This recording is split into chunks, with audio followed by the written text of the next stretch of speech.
Hello दोस्तों, कॉम्पटेरिया educational channel पर आपका हार्दिक स्वागत है। पिछले एंशिएंट इंडियन हिस्ट्री के लेक्चर्स में हमने ऋग्वैदिक कालीन संस्कृति की आर्थिक जीवन पर चर्चा कर रहे थे, जिसमें हमने कृषि पर चर्चा की। अब हम उद्योग धंधे पर चर्चा करेंगे। ऋग्वैदिक कालीन उद्योग धंधे। ऋग्वेद में बढ़ई, रथकार, बुनकर, चर्मकार, कुम्हार आदि शिल्पियों के उल्लेख मिलते हैं। तांबे या कांसे के अर्थ में अयस शब्द के प्रयोग से प्रकट होता है कि आर्यों को धातु कर्म की जानकारी थी। ऋग्वेद में बढ़ई के लिए तक्षण और धातुकर्मी के लिए कर्मार शब्द मिलता है। सोना के लिए हिरण्य शब्द और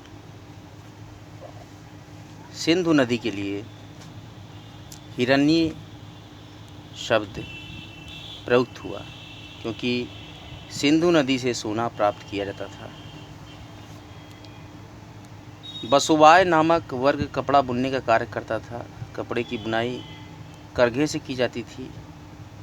करघी को तसर, ताना को ओतु और बाना को तंतु कहा जाता था।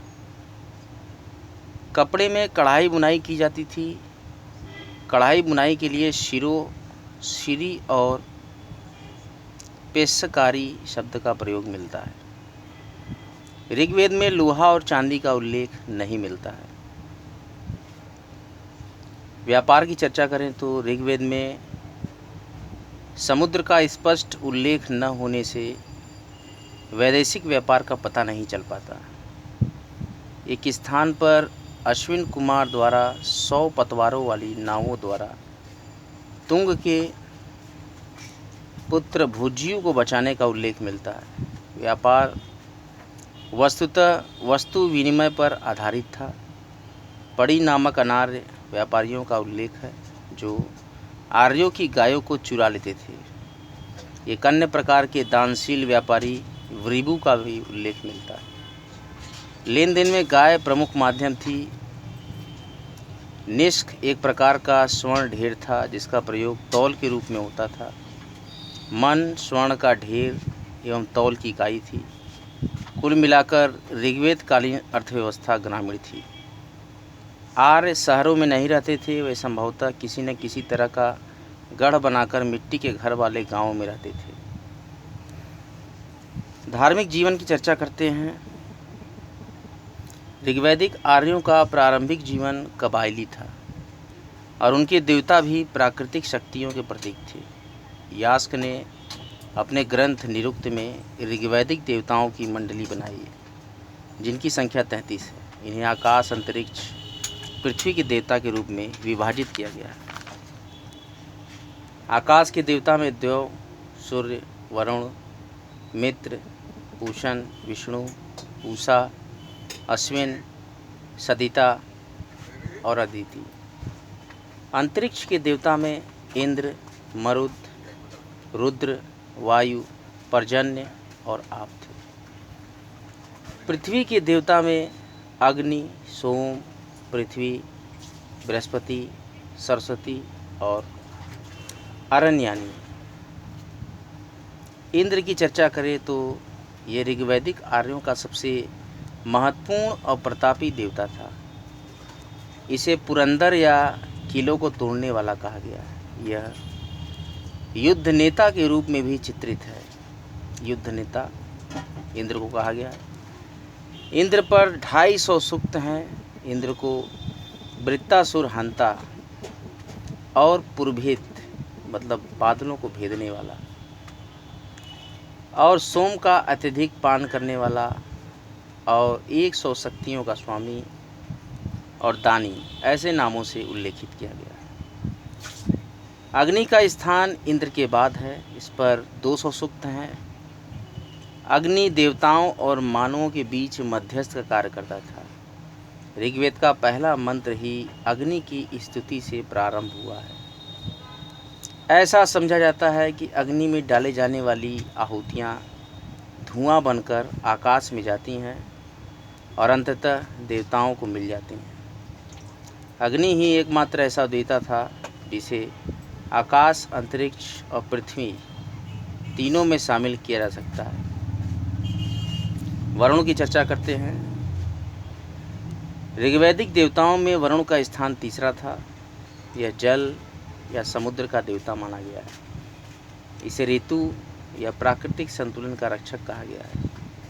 ऐसा समझा जाता है कि जगत में जो भी घटना घटती है वह वरुण की ही इच्छा का परिणाम है। वरुण का एक अन्य नाम ऋतस्य गोपा है। यह ऋत या नैतिक नियमों का संरक्षक था। इसमें पापियों को दंड आदि देने का कार्य करता था। वरुण को जिंद अवस्था में अहूर मजदा कहा गया है।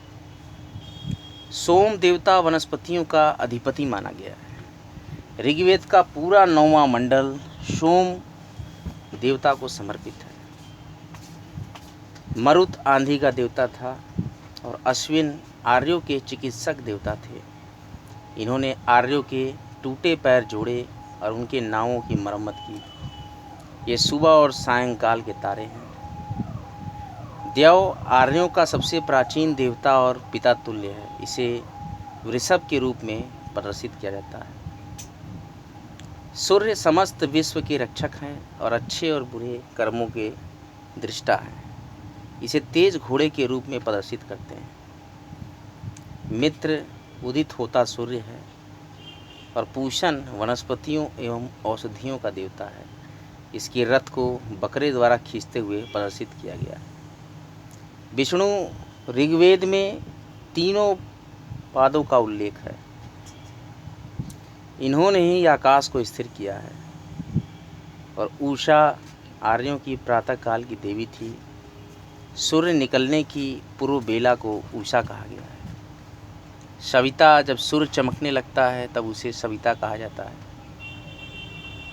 ऋग्वेद का प्रसिद्ध गायत्री मंत्र सविता को ही समर्पित है। अदिति यह आर्यों की सर्वशक्तिमान या सार्वभौम प्रकृति की देवी थी। रुद्र ऋग्वेद के 3 सूक्तों में रुद्र का वर्णन है। इनका स्वभाव क्रोधी है। इन्हें शिव का प्रारंभिक रूप माना गया है। पर्जन्य, वर्षा और नदी के देवता हैं। आप सृष्टि करने वाला देवता है। बृहस्पति यज्ञ के देवता है और सरस्वती ज्ञान की देवी। अरण्यानी जंगल की देवी है। हिरण्यगर्भ की उत्पत्ति समुद्र से मानी गई है। ऐसा माना गया है कि आद्य जीवाणु हिरण्यगर्भ जल से ही उत्पन्न हुआ और उस हिरण्यगर्भ से विश्वकर्मा का उदय हुआ, जो उस परम ब्रह्म परमात्मा की प्रथम कृति है और वह इस जगत का कर्ता धर्ता है। अब विज्ञान ने भी इस बात की पुष्टि कर दी है कि जीवन का विकास सर्वप्रथम जल में ही हुआ।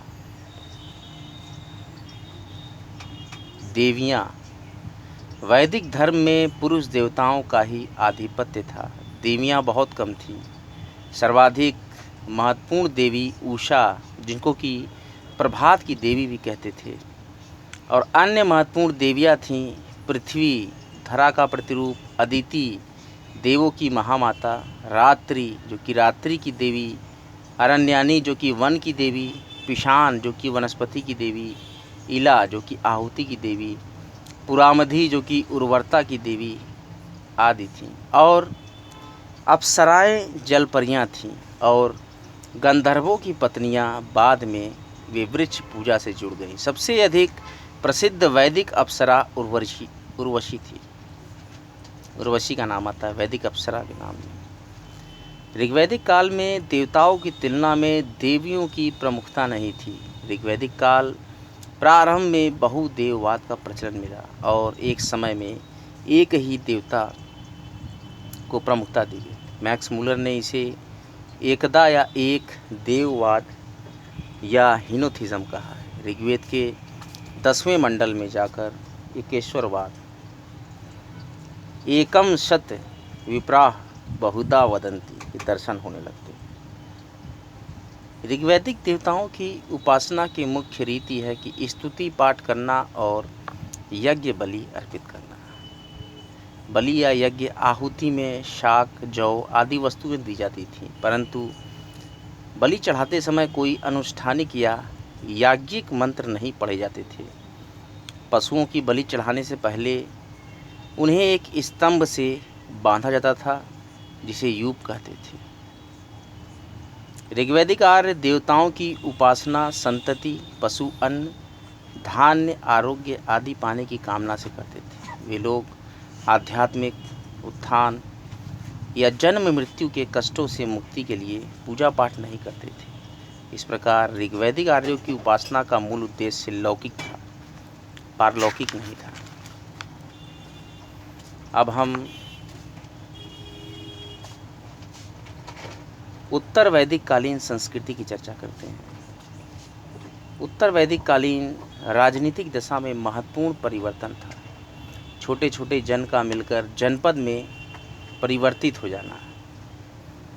इसी समय राष्ट्र शब्द का प्रयोग भी पहली बार किया गया, जैसे कि पुरु और भरत मिलकर कुरु, पुरु धन भरत इज इक्वल टू कुरु, और तुर्वस और क्रीवी मिलकर पांचाल, तुर्वस धन Krivi is equal to Panchal. इससे राजा के अधिकारों में भी वृद्धि हुई। उस पर अब सभा और समिति का नियंत्रण समाप्त हो गया। ऐसा भी नहीं है कि ये संस्थाएं महत्वहीन हो गई, इनका महत्व था, क्योंकि अथर्ववेद में सभा और समिति को प्रजापति की 2 पुत्रियां कहा गया। ऋग्वेद काल की सबसे प्राचीन संस्था विदत उत्तर वैदिक काल में सर्वप्रथम समाप्त हो गई। राजा की उत्पत्ति का सिद्धांत सर्वप्रथम ऐतरेय ब्राह्मण में मिलता है। अधिकारों में वृद्धि के परिणाम स्वरूप अलग अलग दिशाओं के राजा के नाम अलग अलग होने लगे। मध्य देश में वह राजा, पूर्व में सम्राट, पश्चिम में स्वराट, और इसके साथ ही साथ